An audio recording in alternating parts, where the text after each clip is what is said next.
Sige. Hindi ko kayo masyado makakita.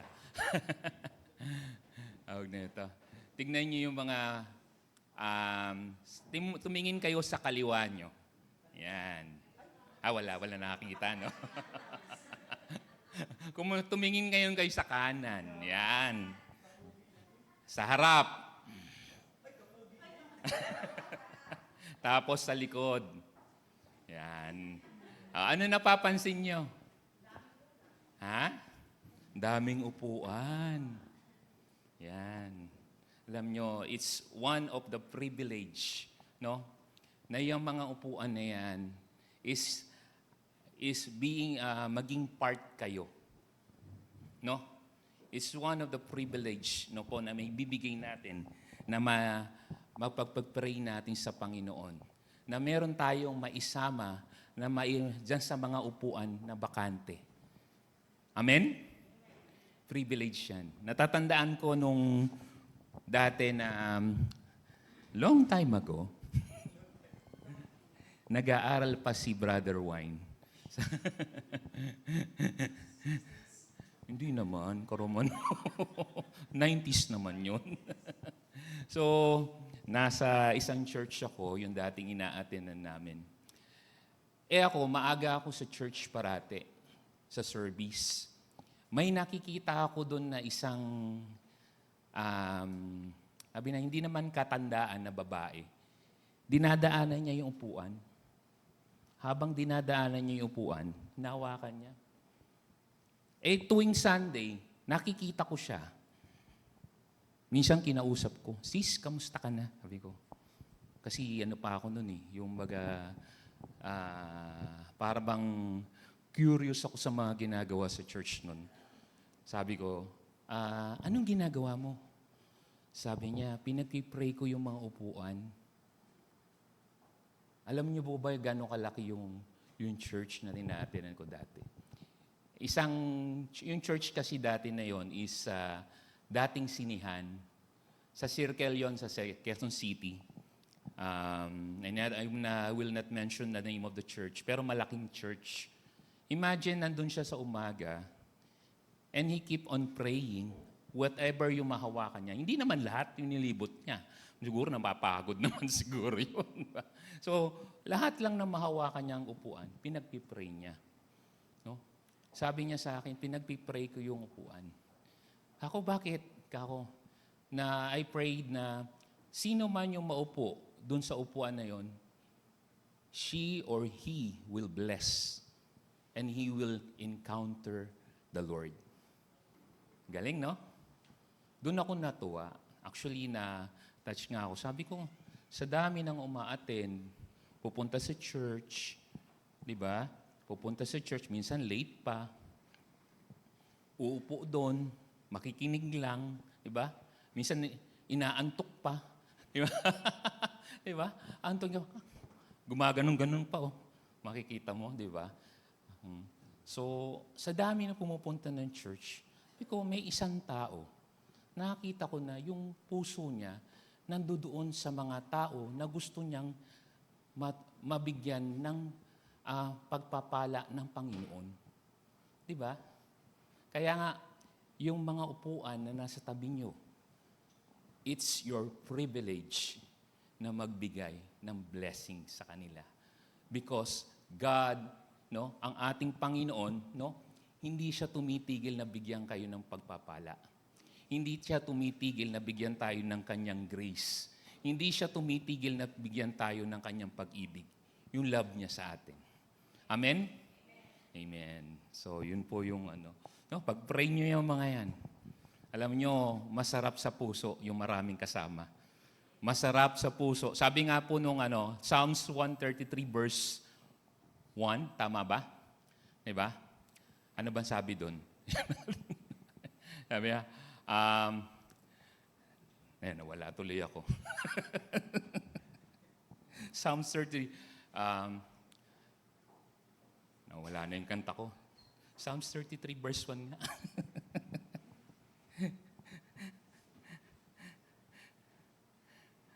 Yeah. Biglang nawala eh. Alam niyo, medyo nawawala sa na biglang nawawala na lang, no? No? Ayan. Psalms 33 verse 1, sing joyful to the Lord and you righteousness. No, 133 verse 1. Sorry. 133 verse 1. Ayan. Ayan. How good and pleasant it is, no? When brothers live together in unity. Yan. How good and pleasant it is for brethren to dwell in unity. May kanta yan eh. Alam niyo ba yung kanta yan? In unity, there is unity. Yan, yun ang kanta niyan. Kaya hindi ko makalimutan, kaya nakalimutan ko. No? How good and pleasant it is when brothers or the brethren will live together in unity. Kaya nga may fellowship tuwing linggo, tuwing Sabbath day. Tama? No? Okay, amen. So our lesson last week is, bisinero po ni Pastor, no po, sabi niya, beyond doubt. Sabi ni Sis PJ kanina, doubt exists when the how remains unsettled. Doubt exists when the how remains unsettled. Ano ibig sabihin? Ano ba yung doubt? Pagdududa. Pagdududa. Nagdududa ka, bakit? Kasi hindi mo ginawa. Kasi nga how remains unsettled. Hindi mo na settled eh. Hindi mo nakita, hindi mo naayos yung sarili mo, hindi mo na nagampanan. Kaya may how. Kaya nagkakaroon ka ng doubt. Imagine may isa kang bagay na gustong gawin, tapos hindi mo namang ginawa. Ang isip mo ngayon, ano kaya kung ginawa ko yun? Tama? Meron kang isang bagay na gustong marating, mayroon kang isang bagay na gustong gawin, pero hindi mo ginawa. Yung iba, pag-aaral. Yung iba, merong opportunity, hindi ginawa. Anong nangyari? Tapos in the long run, naisip mo, sana ginawa ko pala. Sana grinab ko yung opportunity. Ngayon, nandito ko, wala akong magawa. Kaya nga yung how, naging unsettled. At nang na yung how, naging unsettled, nagkaroon kayo ng doubt. Kaya ko pa kaya? May mararating pa kaya ako? Tama? Amen po ba? So yun yung sinasabi po doon sa tinuro ni Pastor. Sabi niya, doubt exists when how remains unsettled. You need to settle yourself. You need to settle on how you will do it to your life. So your doubt will be settled. Mawala.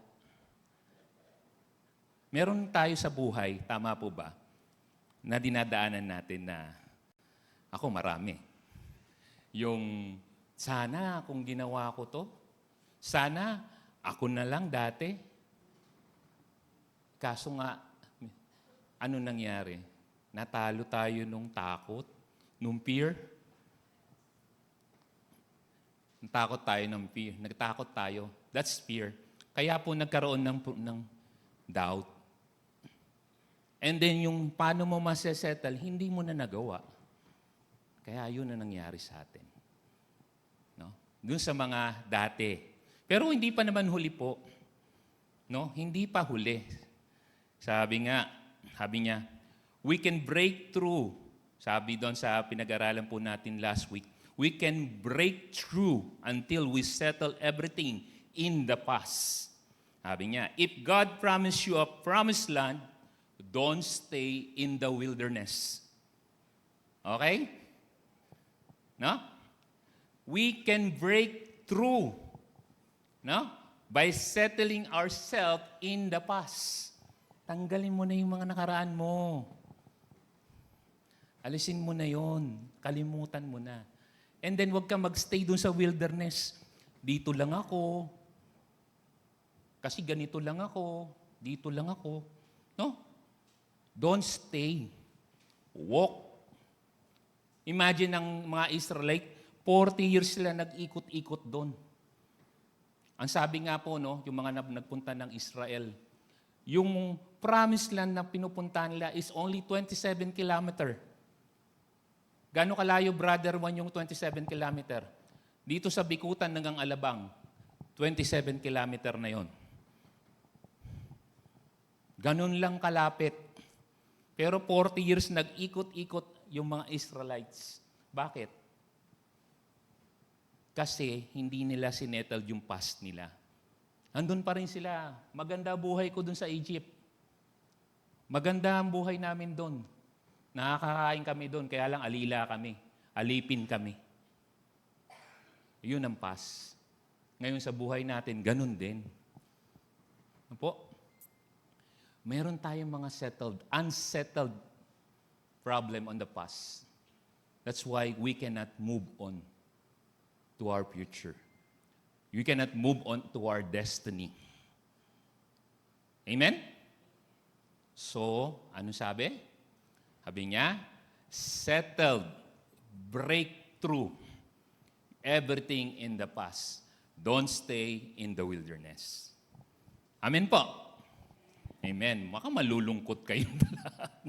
Pakisabi nga sa mga katabi nyo, sabi nyo, mag-move on ka na. Kabilang side, mag-move on ka na. Ayan, mag-move on. Let's move on. And settle the past. Past is past. Diba? Kung meron kang tinatago dyan, wag mo nang dalhin, di ba? Pag dinadali mo yan, ang hirap dalhin yan.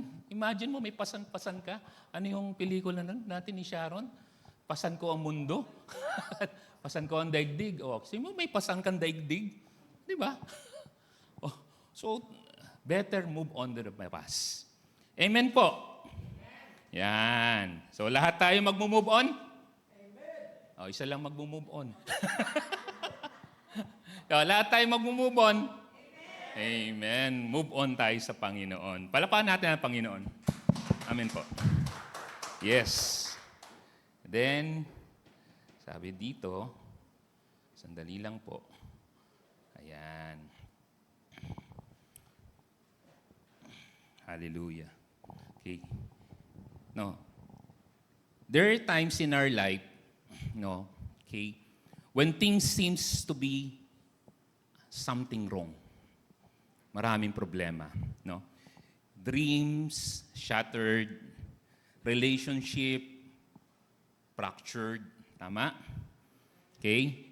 Even the ministry, na mga may ministry tayo, nag-weak. Even yung mga nandito sa church, nangihina. Even the spiritual, no? It's nag-i-stop ng growth. No? And minsan nawawala. But in the moment, no, sabi na yung pag-iisip-isipin po natin, no, God reveals His great love, His greatness to us. And He speaks in a different areas. Ano yung tinatawag na mga areas? Sabi, meron kasing mga area na ang Diyos ay nangungusap pero hindi natin nakikita. We tend to go in a different way na akala natin wala na ang Diyos. Kaya minsan nangihina tayo. Minsan nanluluma,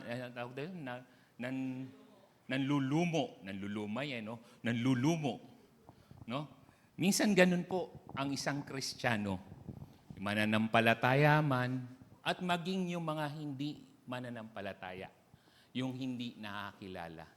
Sabi nga po dun sa pinag-aaralan namin sa APIS, no? Sabi niya, meron dalawang klase ng tao, yung tinatawag nilang generated and ungenerated na tinatawag. Yung generated, ibig sabihin sila yung mga nakakilala na sa Panginoon, no? At tinanggap nila ang Panginoong Hesus. At yung ungenerated, yun yung mga hindi pa nakakatanggap sa Panginoon. Which is masyadong malaki yung gap. Even though mayroon kayong nakikita yung mga hindi mananampalataya na ang ganda-ganda ng buhay. Tapos yung mga generated o yung mga nakakilala sa Panginoon, sabi natin, bakit ganun? Nakakilala naman ako sa Panginoon. Pero iba pa rin yung buhay nila. Parang ang layo, parang ang taas-taas nila. Kami nandito lang. Sino nakaka-experience po ng ganun? Sino po? Huwag mahiya. Ayan, yan, si Sister PJ. Ayan, yan. Minsan ganun tayo. Sabi po, Panginoon, nakakilala naman kami sa iyo, sumusunod naman kami sa iyo. Pero, bakit ganun? Nagiging no? Sabi niya, ba't ganun? Nagiging Batman. No? Ba't ganun? Sila, ang ganda-ganda ng buhay nila, pero hindi sila nakakilala. Pero kami na mga nakakilala sa Panginoon, ganun pa rin ang buhay namin. Natanong nyo na ba? Sarili nyo. Hindi pa? Tanungin nyo ngayon sa buhay nyo. Subukan nyo. Pero ang sabi po ng Panginoon, God speak in a different way. Amen po? God works in a different way. Amen?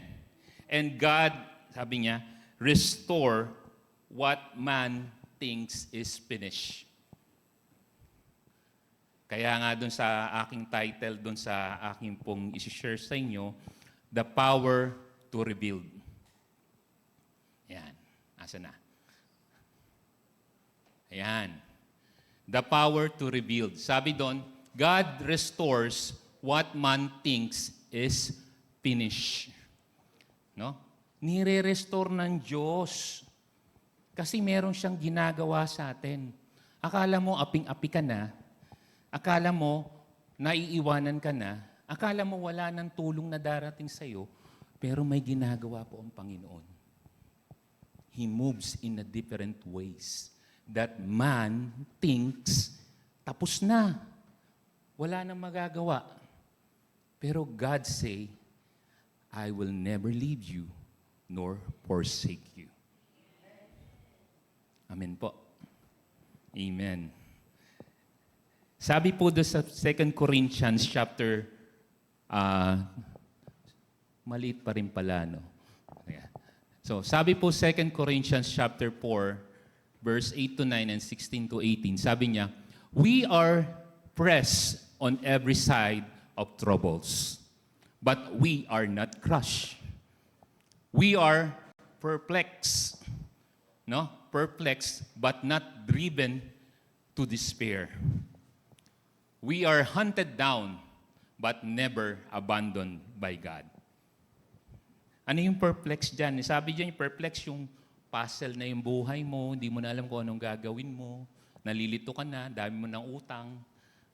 Andyan na si Judy at saka si Juna. Kilala niyo si Judy, si Judith?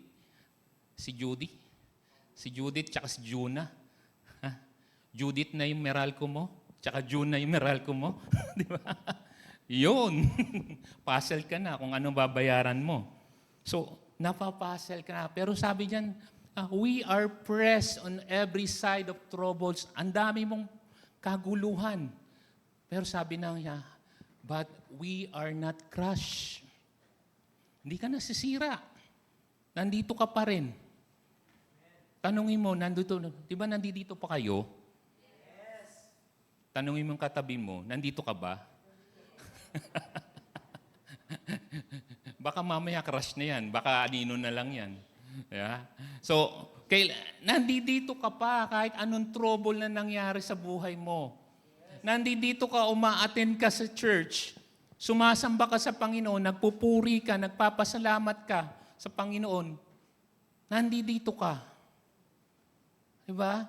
Kahit ang dami mo ng problema, nandito ka. Sabi ng Panginoon. We are perplexed. Ang gulo-gulo na ng buhay natin. But we are not driven to despair.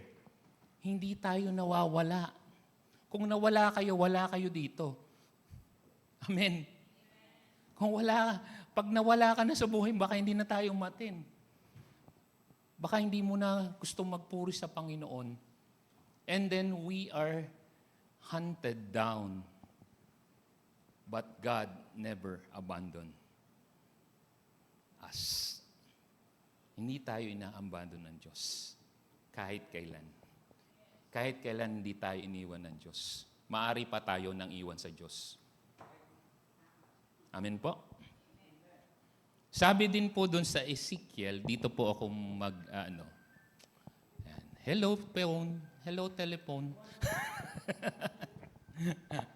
Sabi doon sa Ezekiel, chapter 37, verse 3 to 5, dito na lang ako. Sabi niya, and he said to me, Son of man, can this bone live? And I answered, O Lord God, you know. Verse 4, then he said to me, prophesy over these bones and say to them, O dry bones, hear the word of the Lord. 5, thus says the Lord God to these bones, behold, I will cause breath to enter you, and you shall live. Okay. Paliwanag ko lang po, i-story ko lang po ito sa Book of Ezekiel. Sino po nakakilala kay Prophet Ezekiel? Hindi po yung anak ko.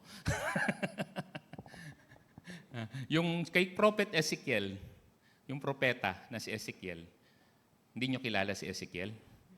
Ha? Yung nakatira dyan sa kabilang bahay. Si E.G. lang kilala nyo. Hindi nyo kilala si Ezekiel? Si Ezekiel po yung isang propeta na pinagkatiwalaan po ng ating Panginoon sa Old Testament. One time, ginising si Ezekiel, yung prophet. He is one of the guardian or the speaker of Israel. No? Para magising ang Israel, ginamit po si prophet Ezekiel. And sabi nga po doon, one time, ginising po ng Panginoon si Ezekiel. Dinala siya sa isang situation na isang lugar na ang dami-daming kalansay o bones. Sabi nga doon, dry bones, no? Yung dry bones na makikita mo na wala ng buhay. Pag nakita ba kayo ng kalansay, tingin nyo may buhay pa? Wala na, di ba? Wala na po. Sinong mga na may buhay? Sa gabi ng lagim lang ata yung may buhay. Ano? Ha? Magic Temple?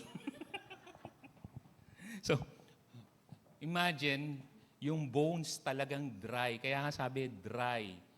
Ibig sabihin ng dry, walang buhay. Talagang pag nakita niya, sabi niya, wala nang buhay. Patay na lahat yan.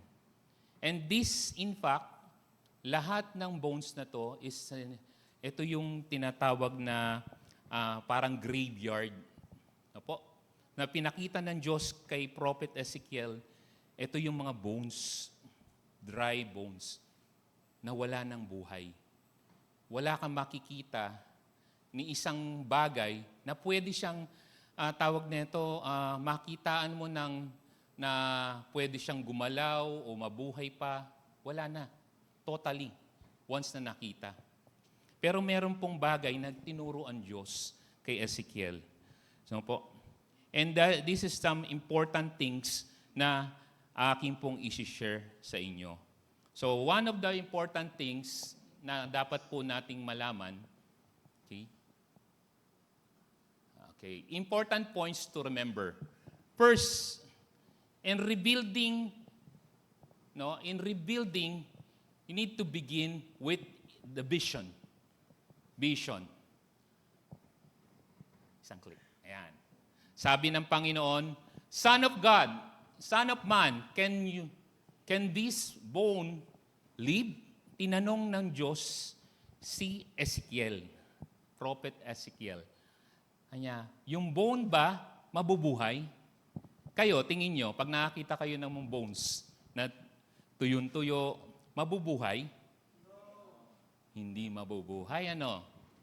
Pero ang sabi ng Panginoon, di ba, ang sabi ko nga kanina, God works in a different way. God works in the different area o eras of your life. Okay? Sabi niya po doon, Son of man, can this bone live? Dry bones hear the word of the Lord. Okay. Ezekiel, so hopeless. Hopeless na yan, hindi na mabubuhay yan. Sabi niya. Rebuilding begins in how God see. Kasi ang tao, sabi nga natin kanina po, as we learned, ito lang yung pananaw natin. Pero ang pananaw ng Diyos nandoon sa dulo. Tama. Ang pananaw ng Diyos nandoon. Nakikita niya yung dulo. Hindi yung ito nakikita mo. No? Sabi po ng Panginoon doon, rebuilding begins with how God sees your situation and not how you see it.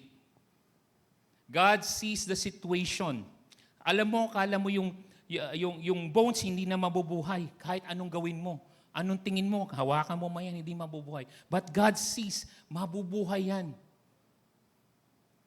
Mabubuhay yung bones. No matter how dry your dreams are, God's word will still the power to resurrect. Ito na po yun. Ito na po yung sinasabi ng Panginoon. God gives Ezekiel a vision of devastation. Hindi yung tawag nito,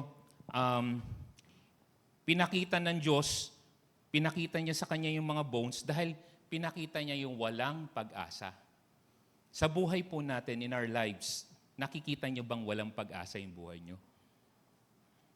How about the situation right now that you are walking? Nakikita niyo bang walang pag-asa?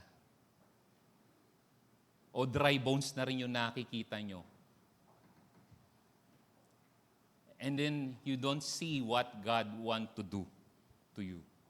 You don't feel that God will help you. You don't know what areas of your life that God will move you. Amen?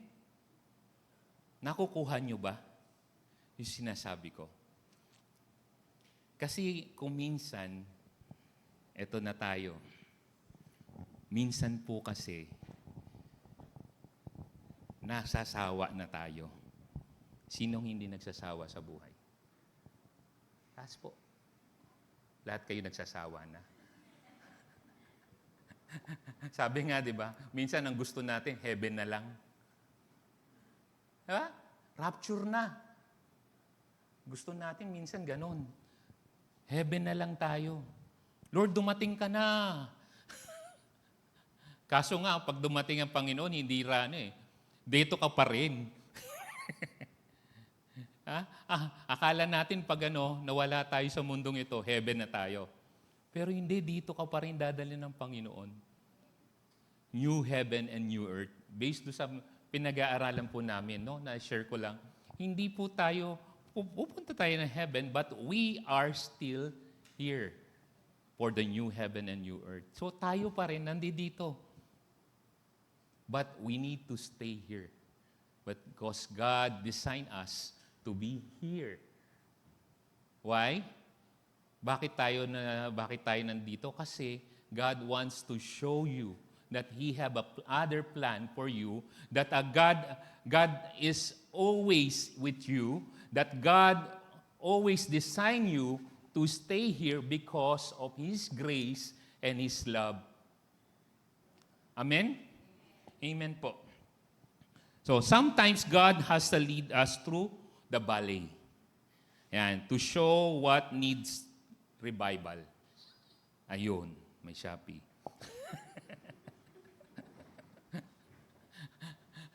Minsan, pinapadaan talaga tayo ng Panginoon. Doon sa mga valley ng problema. Bakit? Bakit bread wine? Ang buti-buti ng Diyos, yung grasya niya nandito sa atin. Lord, attend naman ako parati ng church. Lord, sumusunod naman ako sa gusto mong gawin. Bakit ganun? Gusto mo pa akong padaanin doon sa balay. Bakit? Kasi gusto ng Panginoon, no, na makita mo yung daan papuntungan sa Kanya. God already destined us. Alam na ng Diyos yun kung saan tayo pupunta. Ito yung destination natin, nandito tayo. God show you your destiny, right? But He will not show you your way. Because why? Bakit? Bakit hindi papakita ng Panginoon ng way? Bakit? Because He wants you to walk with Him. God wants us to walk with Him. Hindi yung, alam mo yung destinasyon, punta ka rito, gano'n, ganyan. Tapos balik ka ulit dito, ganyan. Wala, hindi mapuntahan yung destination mo. Pero kung kasama ang Panginoon, tama? Kasama mo ang Panginoon. Kasama mong lumalakad ang Panginoon, makakarating ka sa destination mo. Amen po. Remember, God does not want your work. He wants your walk with Him. Hindi kailangan ng Diyos yung ginagawa mo. Hindi kailangan ng Diyos yung lahat ng mga gusto mong gawin. Nag-a-attend ka ng church. Tama naman. May ministry ka. Diba? Faithful ako sa tithes ko. Diba? Hindi kailangan ng Diyos. Ang kailangan ng Diyos, alam mong kasama mo siya na lumalakad, parehas kayo, papunta dun sa destiny na ginawa niya para sa iyo. Amen po?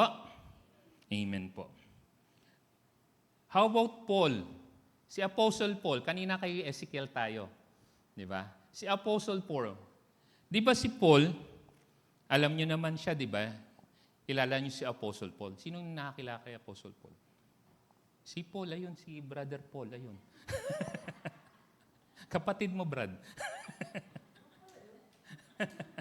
Si Apostle Paul, marami rin pinagdaanan. Imagine, sa Corinthians, di ba? Kanina binanggit natin. Si Apostle Paul, nagturo siya ng gospel, ibinigay yung buhay niya. Pero imagine, sa Corinthians, pagdating niya, inakusahan siyang false prophet. Bulaan.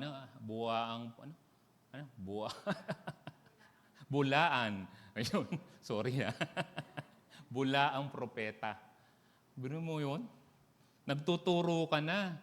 Ibinigay mo na yung buhay mo sa kanila. Tapos, di umalis ka lang. Bagbalik mo eh.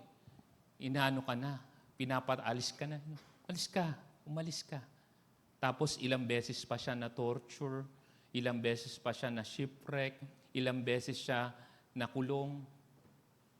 Kung tayo kaya ganun, sasabihin mo kayang may Diyos? Sa buhay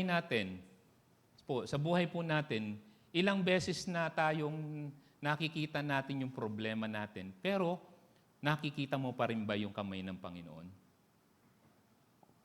Then Paul said, sabi ni Paul,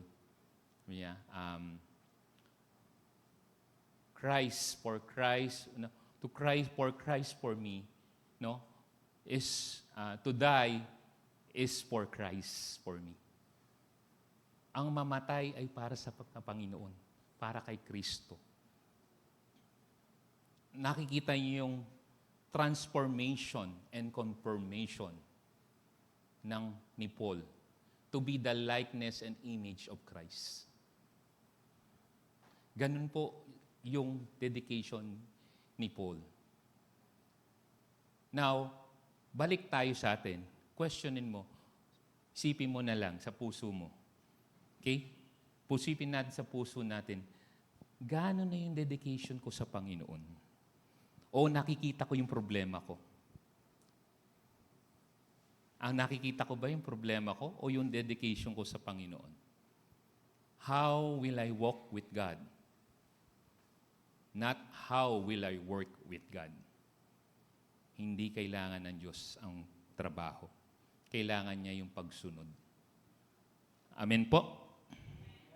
So, how you know God and how you hear God. Paano mo malalaman ang Diyos? Paano mo maririnig ang Diyos? Paano mo malalaman kung nagsasalita na sa iyo ang Panginoon? Paano mo malalaman kung ang boses ng Diyos yung naririnig mo? Paano? Baka naririnig mo yung kapitbahay mo. Baka naririnig mo si Manny, maniningil. Si Mamu, mamumutol. Baka yun na naririnig mo. Or maririnig mo yung mga tao na tumutulig sa sayo. Ano na yung sa bago ngayon? Nagbabash. Mga basher, no? Di ba? So, naririnig mo yung mga bagay niyan, pero hindi mo naririnig yung Diyos. Brad Wine, paano ba maririnig ang Panginoon? It's only through the Word of God. Sa salita ng Panginoon. Mag-aral ka. Sabi nga, day and night. Ibig sabihin, Brother Wine, hindi na ako matutulog. Day and night ka mo, mag-aaral ako ng salita ng Panginoon. Magbabasa ako, ang ganyan. Lalabo na yung mata ko. Hindi po. Ang pag-aaral po ng salita ng Diyos, no? Hindi lang sa pagbabasa. No? Hindi lang sa paghawak ng Biblia. Ang pag-aaral ng salita ng Diyos, no, is ipinapakita mo yung buhay mo, no, na sumusunod, nako-conform ka, natatransform ka, and you are conformed into the likeness and image of Christ. Amen po. Ganun po siya. So sabi doon, rebuilding begins in vision. Sabi ko kanina, yun yung vision mo. But God give you the vision, but you need to walk in the vision. Amen? Number 2. Mauubos po oras ko. Sandali. God's word has rebuilding power. Ito yung sinasabi kanina. Prophecy over this, prophecy. Sabi ng Panginoon kay Ezekiel, prophesy over these bones. Hear the word of the Lord. I-prophesy mo sa mga butong ito, sabi kay Ezekiel, yung salita ng Diyos. I-prophesy mo sa buhay mo yung salita ng Diyos. At yung buhay na salita ng Panginoon. Sabi sa John po, and the Word become flesh. Ito yung matagal talagang sabi po, masasabi ko na isang verse na talagang nagbago o sa pananaw ko sa buhay. Sabi doon kasi dati ang pananaw ko dyan, nung binabasa ko lang yan, and the Word become flesh. Sabi doon, and the Word was God, and the Word become flesh. Sabi sa John. Sabi doon po. Yung pagbabago, sabi po dun sa Word, and the Word become flesh. Si Christ yun,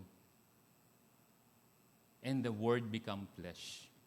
But, paano mo malalaman na naging flesh o naging buhay? Pag flesh, buhay. Tama po ba? Kurutin mo nga yung sarili mo. Kurutin mo. Kurutin mo yung sarili niyo po. Ayan. Flesh yan. Yan ang flesh. Nasasaktan ka. Tama po? Nasasaktan kayo. Yan ang flesh. And the Word become flesh. Pag ang salita ng Diyos naging buhay sa buhay nating lahat, mararamdaman natin yung paghawak ng Diyos sa buhay natin. You need to conform into the likeness of image of Christ. You need to follow Christ. Kahit masaktan ka, ang feel mo, hindi ka nasasaktan. Kasi sumusunod ka sa Panginoon. Alam mo ang tama. Alam mo, sinusundan mo Panginoon. Yes, Lord, susunod ako. Kaya nga yung flesh eh. Alam mo yung mali. Alam mo yung tama. Saan ka susunod? Sa mali o yung sa tama? Diba? Sa tama. Kay Kristo. Sabi nga, the righteousness of God give us the righteousness of Christ in us. No po? Yun yung tamang ginagawain ng isang Kristiyano. We need to walk with God in order that that the Word become flesh in us. No? Sabi doon, kaya po sinabi kay Ezekiel, prophesy, sabihin mo doon sa bones yung salita ng Diyos para magkaroon ng buhay. Nagkaroon ng buhay? Tingin nyo, nagkaroon ng buhay? Based doon sa salita ng Panginoon, sa Biblia, nung prinospesay ni Ezekiel ang word ng Panginoon doon sa mga bones, sa mga tuyo, dry bones, na buhay. All them nagkaroon ng life. At hindi lang nagkaroon ng life. No? Pumunta sila sa kanya-kanyang mga joints nila. Perfectly joined.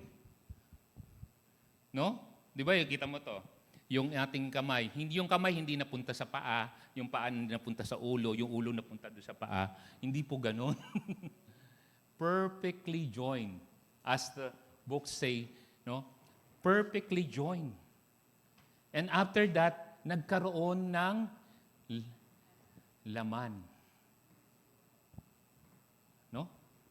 Nagkaroon po ng laman ng lahat when the Word of God was prophesied. Sabi doon,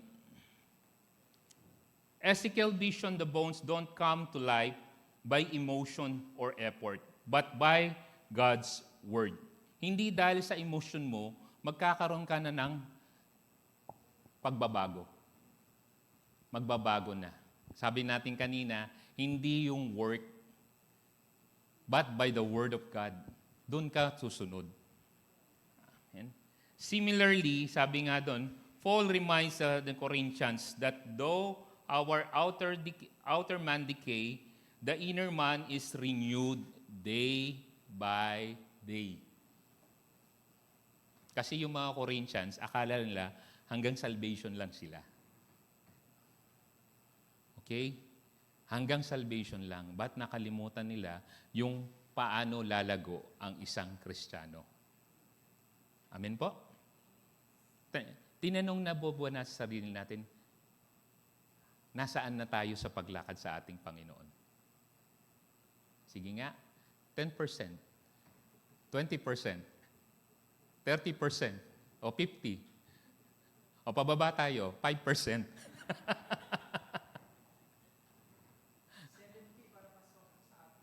70 sa exam yun. No? Minsan po, galiin natin, Lord, tanungin natin, Panginoon, nasaan na ba ako sa paglakad ko sa iyo? Yung salita mo ba nakikita sa aking buhay? Minsan kasi yun ang kulang sa atin. Akala natin sumusunod na tayo. Pero minsan, ang liit lang pala ng hakbang natin. Naakala natin, ang hakbang natin ay isang metro. Yung pala, wala pang 1 pulgada o 1 inches. Hirap na hirap lumakad. Tama ba? May ganito kasing lakad ng Kristiyano eh. Pero alam mo, dumediretso, tama. Pero ganyan ang lakad niya. Hindi mo naman masisi bakit ang bagal lumakad. Pero bakit? Minsan tanungin natin yung sarili natin, bakit hanggang ngayon nandito pa ako? Bakit?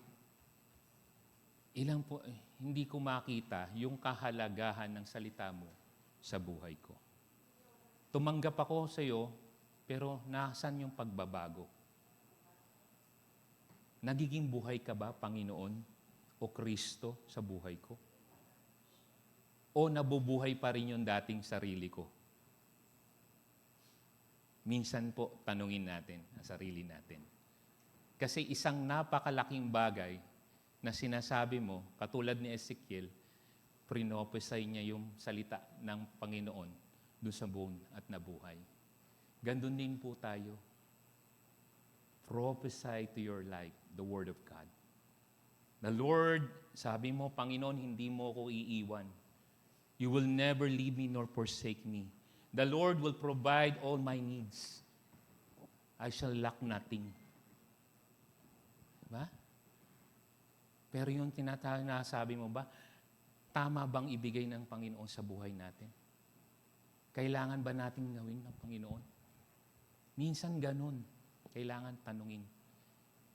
Kasi doon mo makikita kung saan ka na sa paglakad mo sa ating Panginoon. Amen po? Doubt arises when what? Ito yung kanina. Kinabi natin. Doubt arises when what? Not translated into how. Sabi ng pastor natin yan. Hindi mo kasi may translate yung how sa buhay mo. Paano ka lumalakad? Katapos puro ka doubt, puro fear. Ako, meron akong isang iti-testify. Actually, nag-usap nga kami ni pastor nung nakaraan. Testimony mo lang po. Sabi ni pastor, nung graduate siya ng engineering, hindi siya hindi nag-take ng board exam. Ako din, 2 beses pa ako nag-review after kong mag-aral. 2 beses pa ako nag-review. Pero nangyari, nagtrabaho si Brother Wine, na-promote, napasarap sa trabaho, hindi na ako nag-take ng board exam. It's one na hindi ko nakita. Dahil bakit? Nagkaroon na ako ng doubt. Kasi baka pag nag-take ako, bagsak ako. Natural, di ka nag-aral na eh. Pagpabagsak ka talaga. Tama? Magte-take ka ba ng hindi ka sigurado? Hindi ka nag-aaral? Diba? O ganun din ako. Fear. Kaya nga yung translate ng how, hindi ko na-translate. Kaya hindi ako nakapag-take. Engineer by profession, but not licensed. Pero nawala. Yung isang opportunity na mag-take ng board exam is isang bagay na nanandito sa akin. Ganon din sa pag-aaral yan, mga kapatid. Yung mga nag-aaral dito. Okay? Habang nandyan, may opportunity kang mag-aral, mag-aral ka. Kasi pag nawala yung opportunity na yan, babalik at babalik yan sa'yo. Yan yung doubt. Yan yung mga bagay na dapat nating i-translate on how. Paano ko ba ma-overcome? How will I overcome? How will I get this portion sa buhay ko? Finances man yan, o anumang problema na kinakaharap natin sa buhay natin, family man yan, kailangan tanggalin mo yung doubt and translate mo yung how. Amen? Amen po. Point 3. Sabi po doon, the Spirit gives life to what's rebuilt. When we rebuild, yung Spirito ng Panginoon, kaya nga, sabi doon, sa verse, sabi doon sa Ezekiel po, no? Come, breath from the four wind, and breath into this slain, that they may have life. Na mabuhay. Bigyan mo ng hininga. Yung salita kasi ng Diyos, pag, di ba, kung halimbawa binasa, sabi ko nga kanina, kung binasa mo lang, at hindi mo binigyan ng buhay, hindi na buhay sa'yo, hindi magiging flesh. Hindi magiging totoo sa buhay mo yan. Hindi mo mararamdaman. Pag hindi mo binigyan ng hininga. Ano ang hininga? Tingin nyo, kung walang air dito, walang oxygen dito, makakahinga kayo. baka naglabasan tayong lahat o kaya kumuha tayong oxygen, tama? So yun yung nagbibigay ng hininga. Bigyan mo ng hininga. I-breathe mo ng life. Buhayin mo. Kaya ang salita ng Diyos may buhay. Kaya ang salita ng Diyos nabubuhay sa buhay mo. Kasi pag walang buhay ang salita ng Diyos, patay yun. Walang hininga yun. Ang taong walang hininga, patay. Tama. Saan ka nakakita ng patay na may humihinga? Sige nga, punta ka sa ospital, may nakahiga doon, patay na yan. Bakit humihinga? Ganon din ang salita ng Diyos. Pagkang salita ng Panginoon, walang buhay, walang hininga, hindi buhay yan. At hindi magaganap ang plano ng Diyos sa buhay mo kung walang buhay. Amen? Kaya nabuhay yung mga bones eh. Kaya nagkaroon ng flesh kasi hiningahan. Sabi ng Panginoon, breathe. Give breath. Hingahan mo. Ang buhay mo, bigyan mo ng hininga. Yung salita ng Diyos, maging buhay. Yan yung maging hininga natin sa buhay natin. Kasi pag yan na naging buhay na lang natin, imagine ang oxygen kailangan mo. Pag walang oxygen, hindi ka mabubuhay. Tama? Pag wala kang hininga, hindi ka mabubuhay. Tama? Ganon din ang salita ng Diyos. Ang salita ng Diyos, pag hindi mo ginawang hininga, mamamatay tayo. Amen? Kaya the Word become flesh. I always emphasize yan kasi talagang tinamaan si Brother Wayne dyan. Amen po. Sabi niya, true rebuilding happens when God's breath, His Spirit into was been restored. Restored. We don't just want to look whole, we want to be filled with life. Wala dyan. The breath of God and Spirit, yun po. The breath of God's Spirit is seen as the catalyst for rebuilding process, bringing life and vitality to what has been restored. Okay, by Miles Monroe. Sabi niya po dyan, yung breath ng Panginoon, yung Spirit ng Panginoon, is seems as the catalyst. Catalyst, ibig sabihin, yan yung nagsisimula. Kumbaga sa yan yung nagpapasabog sa catalyst. Yan yung tinasabi, no? To start the rebuilding process. Yan. Yung Espiritu ng Panginoon. Kaya kinakailangan natin ng hininga para mag-process ka. Ibig sabihin, mandar yung rebuilding mo. Imagine, magtatanong kayo ng sabi natin, Brother Wayne, bakit ba rebuilding? Ibalik ko lang, ha? Bakit ba rebuilding, Brother Wayne? Di ba build na tayo? Yes, we are build. Kaso ang pagka-build sa atin, no, is we are build in the manner that we are unbuild. Nakuha nyo?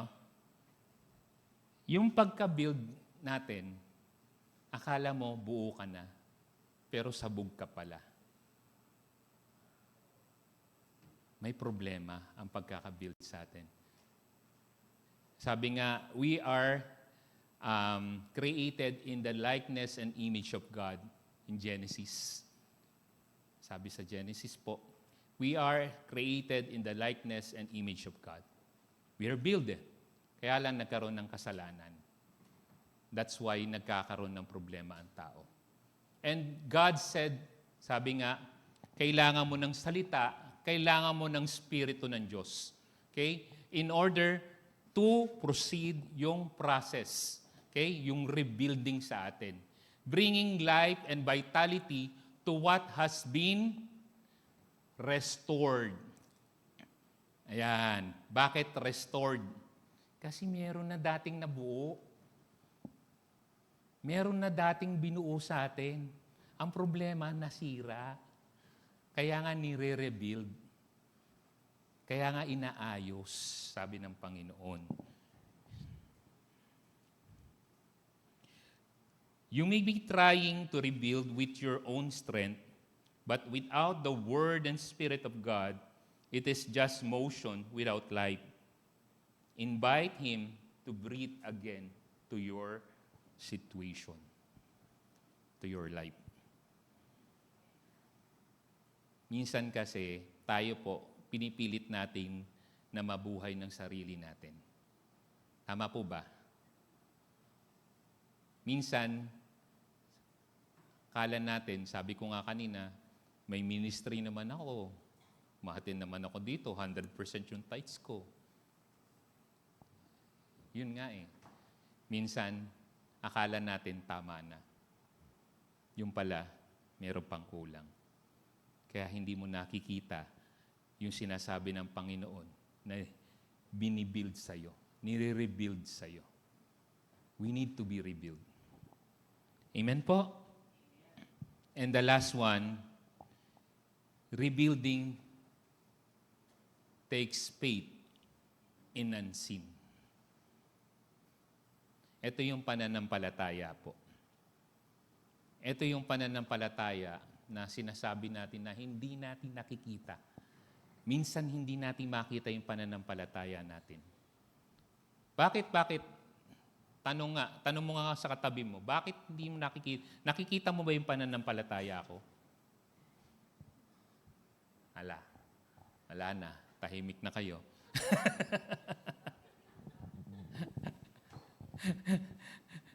Sabi po doon, rebuilding takes faith in the unseen.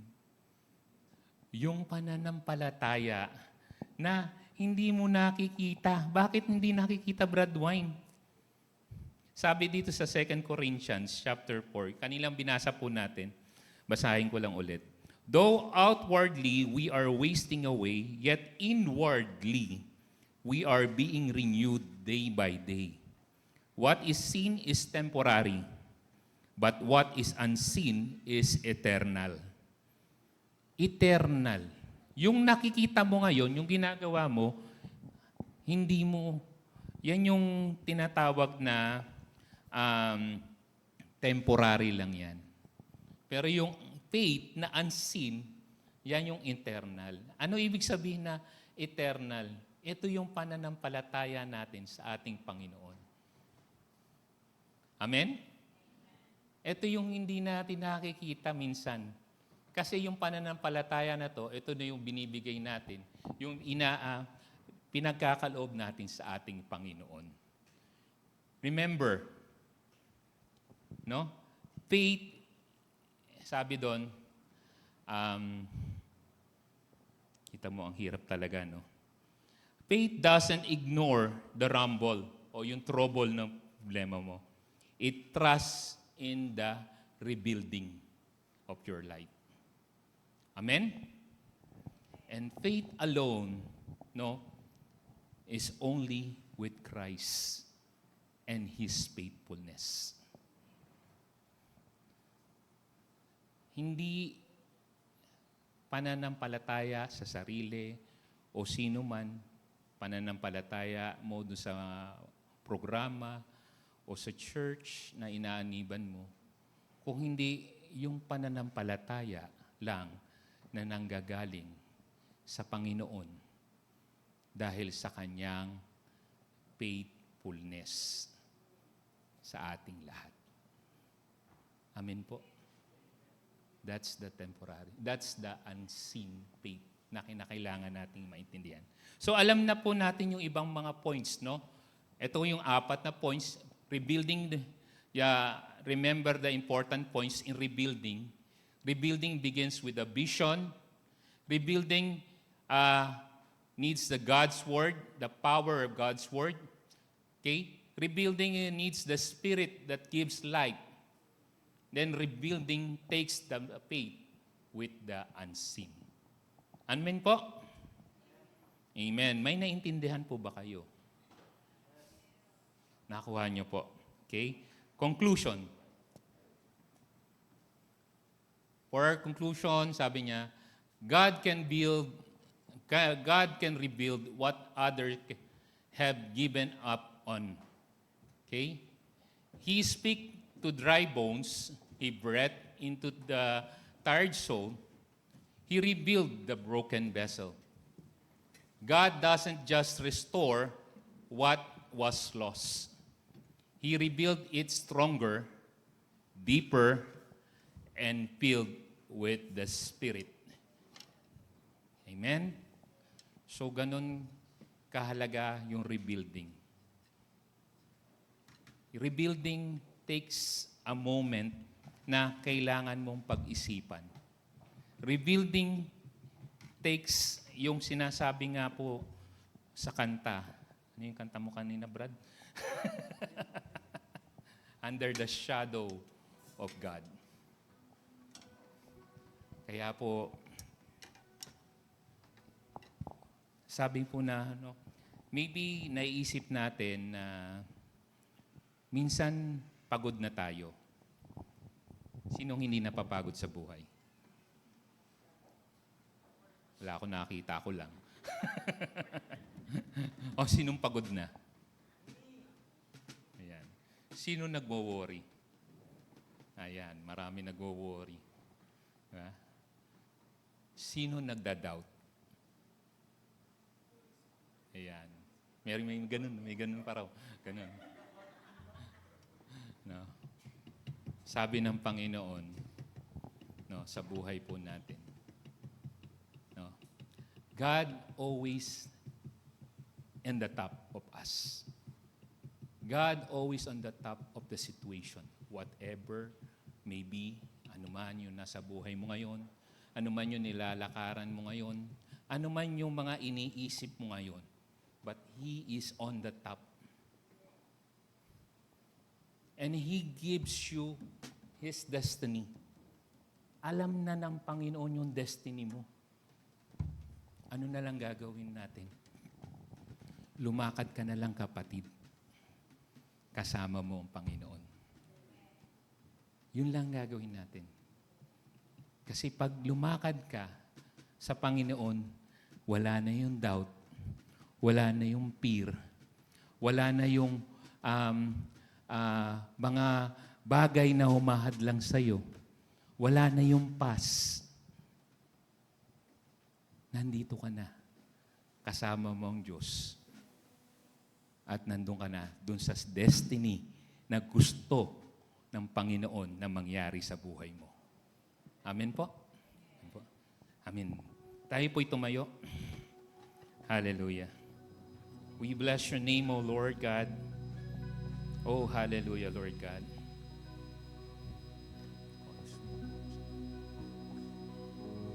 Hallelujah, Lord. Kapatid, pikit mo muna, pagpapikit natin yung mata natin. Let's exercise. Exercise natin. Okay? Pikit natin lahat yung mata natin.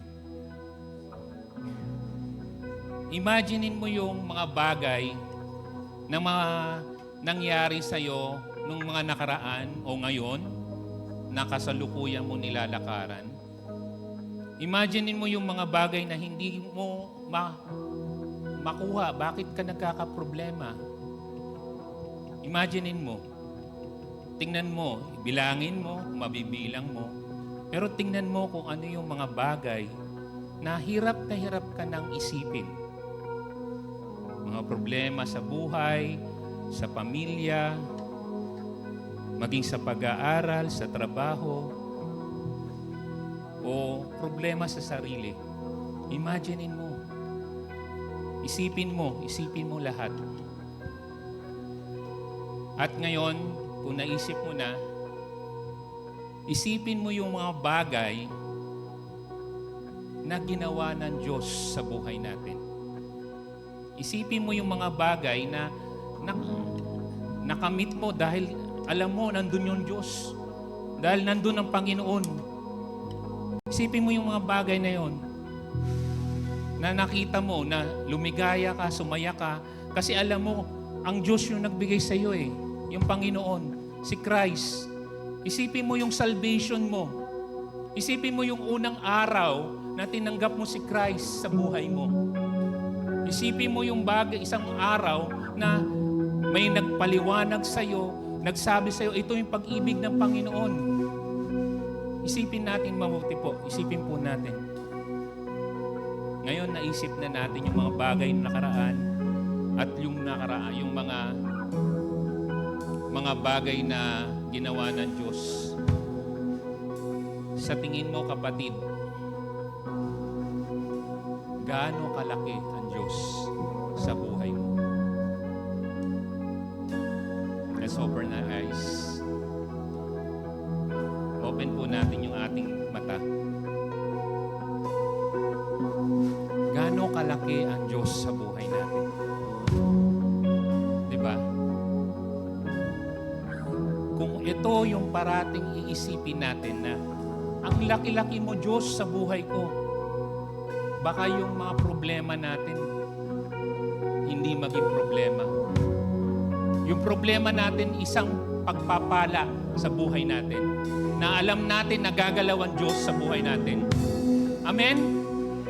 Gagalaw ang Diyos sa buhay natin. The Lord will move in our lives because God is God. He is the God of my life. He is the God of our life. He is the God of our family.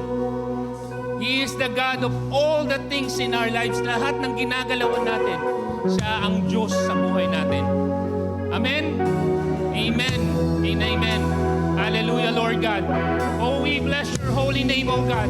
We magnify your name, oh Lord. Oh Lord God. You are high, oh God.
God.